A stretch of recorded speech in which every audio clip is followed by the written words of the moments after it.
Okay, we have a skeleton for this decision tree induction algorithm called the tree growth, and it's shown here in the next slide. This is the algorithm. It's shown here in algorithm 4.1. The input to this algorithm will contain a set of training records E. The input for this will be a set of training records E and the attribute set F. F is the attribute set. And this algorithm works recursively by selecting the best attribute to split the data. Okay, so the splitting of data is taken care in this step 7, and we need to expand the leaf nodes of the tree, and that is taken care by in lines in the steps 11 and 12. Okay, until the stopping criteria is not met. What is the stopping criteria? That is taken care in step 1. Okay, so we have the decision tree algorithm wherein we give the input as the training records E and the attribute set F, and this algorithm works recursively by selecting the best attribute in order to split the data, which is given in line number 7. This is splitting the data, and then we expand the leaf nodes by in these steps 11 and 12, and this is carried out until the stopping criteria is met. Okay, now the details. When it comes to the detail of the algorithm, we can just go through this. The create node function, it extends the decision tree by creating a new node, isn't it? We create a node, and a node in the decision tree has either a test condition denoted as node dot test hyphen condition or a class label denoted as node dot label, isn't it? We will have you all know the construction of a decision tree already. We'll start and we'll have a node that particular node can be denoted as a test condition, or it can also be a class label denoted as node label. And we have this find best split function which determines the attribute which should be selected as the test condition for splitting the training records. So any attribute, the find best function, this is a function which will allow you to select the best test condition for splitting the training records. And as we have previously noted, the choice of this test condition depends on impurity measures. As you all know, we have different impurity measures like entropy node and misclassification error. Based on that, we will just try to split the training records, and that is taken care by this find best split function. And as you know, this is the one. Some widely used measures include the entropy, Gini index, and the misclassification error, isn't it? After that, we have a classify function. If we will see here, we have a classify function also here, this classify function. What does that does? It determines the class label to be assigned to particular leaf node. So classify function, what is the problem? Here we have to classify to which particular class the test record belongs. So we have this classify function which determines the class level to be assigned to a leaf node. And for each leaf node T, let the probability denote the fraction of training records from class I associated with the node T. And in most of the cases, the leaf node will be assigned to the class that has majority number of training records. And you agree with that, with this, isn't it? How do we assign the class that has a majority number of training records? So here, this is the equation which is used, leaf dot label equal to argument, and which has the maximum vote. We said that the leaf node is assigned to the class that has the majority number of training records. So our max of training records, where argmax operator returns the argument I that maximizes the expression P of I by T. And besides providing the information which is required to determine the class label of a leaf node, this function can also be used to estimate the probability that a record assigned to the leaf node 2 belongs to class I. The probability also we can check by using this P of I by T. And we have the stopping condition. The stopping condition in the first line, isn't it? We have that in the first line, and that is used to terminate the tree growing process by testing whether all the records have either the same class label or the same attribute values.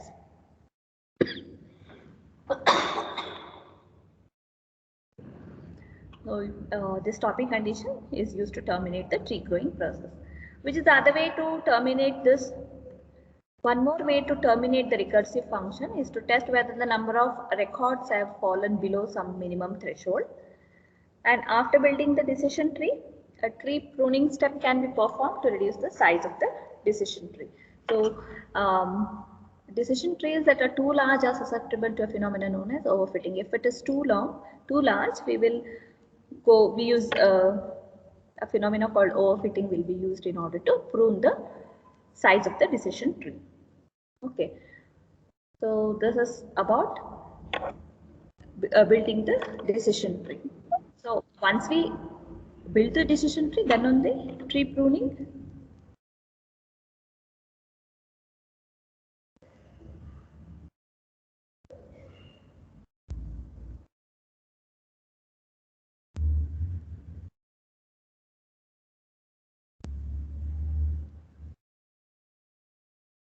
After building the decision tree, a tree pruning step will be performed one after building the tree itself. That is used in order to just decrease the size of the decision tree.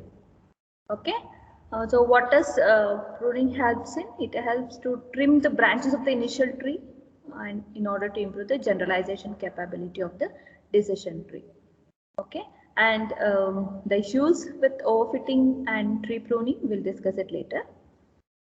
So we have these characteristics of the decision tree. So the following are some of the important characteristics of decision tree induction algorithm. So what is the first characteristic? It's a non-parametric approach for building the classification model. Here we can say that it does not require any prior assumptions regarding the type of probability distribution which is satisfied by the class and other attributes. And it's finding an optimal decision tree is an NP complete problem. So many decision trees will employ heuristic based approach to guide their search in the vast hypothesis space. So we have seen these algorithm presented in 4 point, which is a greedy top-down and recursive partition for growing the decision tree. And what are the techniques which are developed for constructing this decision trees? They are usually inexpensive. So you can quickly construct the model even when the training set is very large, as it is computationally inexpensive. You can quickly construct the models even when the training set is very large. And once a decision tree has been built, we need to just classify a test record, which will be very fast. In the worst case, the worst case complexity will be O of W, where W is the maximum depth of the tree, isn't it? If we take a training record, we may have to move through the depth of the tree to identify. In the worst case, maximum depth would be the complexity of the algorithm. And usually these decision trees, especially smaller sized trees, are easy to interpret, and these accuracy of these trees are also comparable to other classification techniques for many simple data sets. And one more characteristic is decision tree will provide an expressive representation for learning discrete values function, but they do not generalize well on certain types of Boolean problems. Accurate modeling of a function requires a full decision tree with 2D nodes where D is the number of Boolean attributes.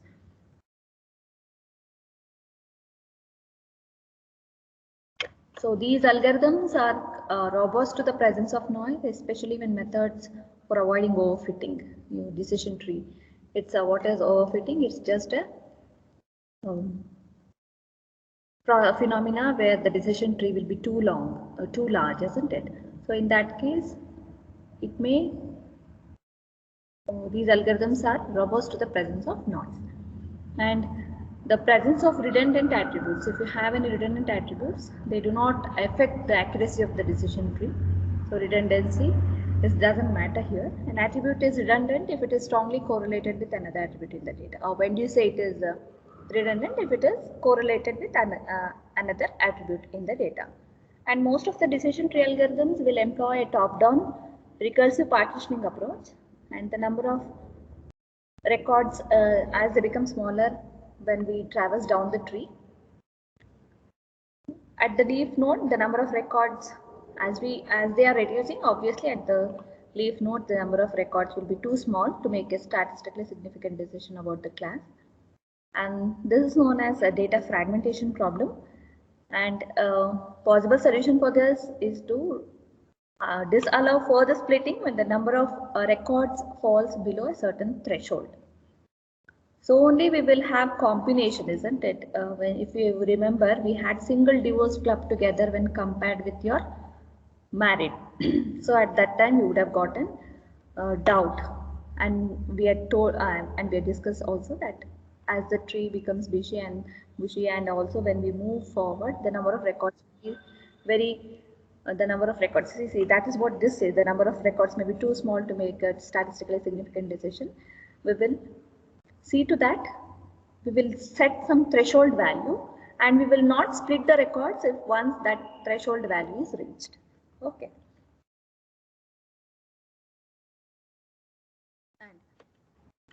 And subtree can be replicated multiple times in a decision tree. That is shown here. See how it is replicated. See, this is replicated here. This makes the decision tree more complex, and it also becomes difficult to interpret this. So when do we come across such a situation?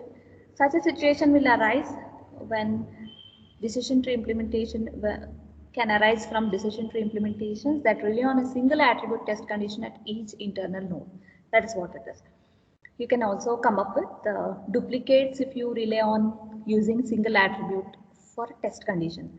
And since most of the decision tree algorithms use a divide and conquer partitioning strategy, so the same test condition can be applied to different parts of the attribute space, thus leading to the subtree replication problem. As it applies divide and conquer, the same test condition will be applied to different parts of the attribute space, which leads to subtree replication problem. And the test conditions, whatever we have discussed, involves a single attribute at a time. And as a consequence, the tree growing procedure can be viewed as a process of partitioning the attribute space into disjoint regions until each region contains records of the same class. So we have just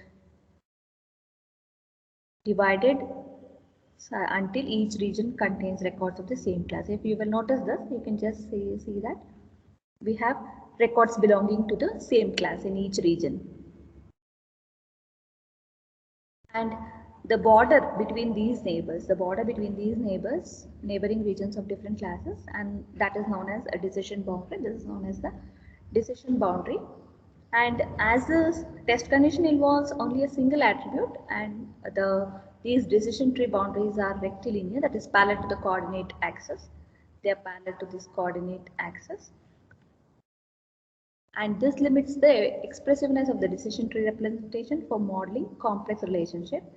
So we have this example which is used to illustrate that a data set that cannot be classified effectively by a decision tree algorithm that uses a test condition involving only a single attribute at a time.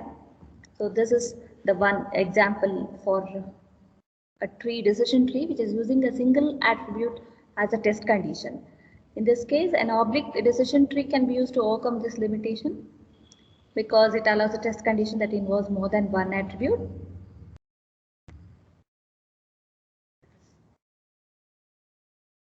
So the data set given in this can be easily represented by oblique decision tree containing a single node with a test condition express y less than 1. So this just say that how it can be. Okay, that I have not put. Okay, So we have another way to partition this data into non-rectangular regions. And this approach will create composite attributes representing an arithmetical logical combination. So most of the studies have shown that the choice of impurity measure has little effect on the performance of decision tree induction algorithms. That's because many impurity measures are quite consistent with each other. Like for each training set, you cannot say for one training set, Gini may be sufficient to bifurcate your records. It may give you accurate results in some entropy likewise. So in sometimes many impurity measures, as they are consistent with each other, so the choice of this impurity measure has little effect on the performance of decision tree inductions. That's the study shows that this impurity measure is not of that importance because they are quite consistent with each other. Okay, so next we have a rule-based classifier. You all know rules. You have already generated rules, isn't it? In the problem a priori and all, we have come across this. So it's nothing but classifier. It's a technique. A rule-based classifier is a technique, and we classify the records using a collection of if-then rules. And the rules for this model will be represented in a disjunctive normal form. An example is this. Okay, this is the rule set. R is the rule set, and we have the classification rules or disjuncts here. So if you take this example, rule 1 says, if a particular animal gives, if it is not giving birth, and if it can fly, then it is a bird. If it cannot give birth and if it lives in water, then they are fishes. If it gives birth and if it is warm-blooded, then it is a mammal. The rule 4 says, if it gives birth, if it doesn't give birth, and if it cannot fly, then it is a reptile. And if it lives in water, sometimes if it lives in water, then it is an amphibian. So we have a rule set, and you all know that we have already discussed that a person who buys milk tends to buy bread as well. In the same way, if then, it's a collection of if then rules. So this is what name, and these are the different attributes given for it, using which we can just identify if a new test record is given. We can just identify to which particular class the test record belongs to. Each classification rule will be expressed in this way. You know that. Condition, if condition, then this. The left hand side of this rule is called the rule antecedent or precondition, and it contains a conjunction of attribute tests. We will have tests specified on the left hand side, and on the right hand side we have this rule consequent, which contains the predicted class for this particular testing record, which contains a predicted class yi. Based on this rule, this is the predicted class. And a ruler covers a record x in the precondition of R, matches the attributes of x. R is also said to be fired or triggered whenever it covers a given record. So this is an example. So if we will take, if we consider the rule 1 in this table, the one which will not give birth, and if it can fly.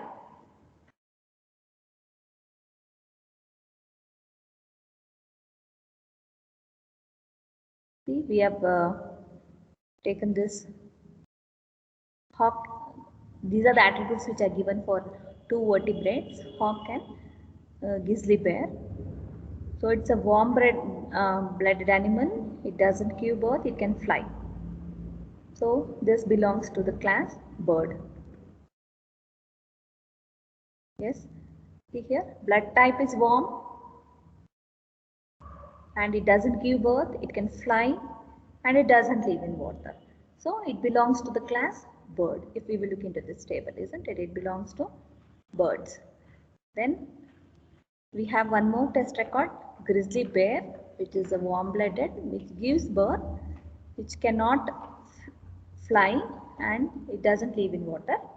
So this, if we will just look into that table, it says that it belongs to mammal, right?